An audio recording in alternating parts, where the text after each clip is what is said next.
والاربع دقائق اللي اعطاهم الحكم الايطالي وملعوبه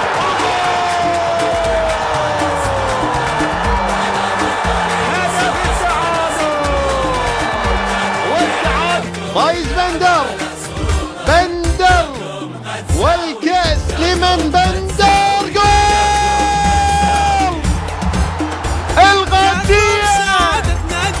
القادسية شيخ النوادي كلها بلا منافس، واخروا عن دروبه واخروا شويه، لا توقفوا نقبال ابناء بني قادس.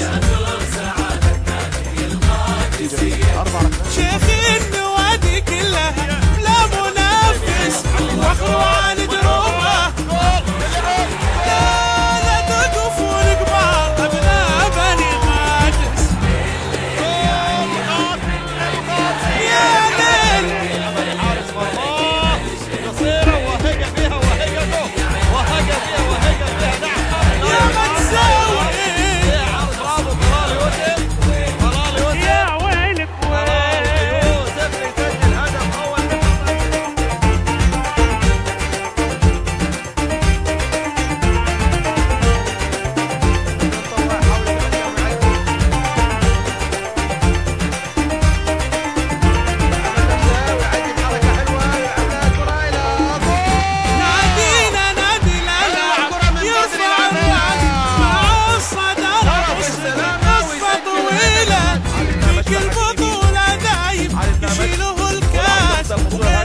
شوف الكاس بس ما يشيله،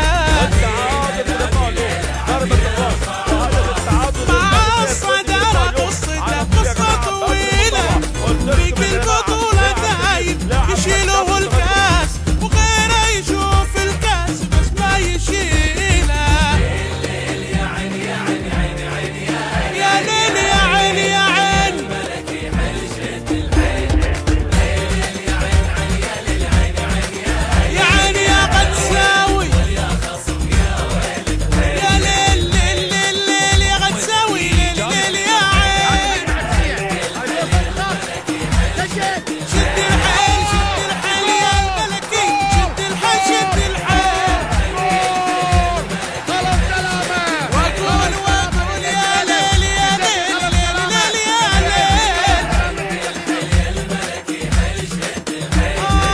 ساندرو البرازيلي جنح اكثر. كرة ملعوبة عرضية لمحمد راشد.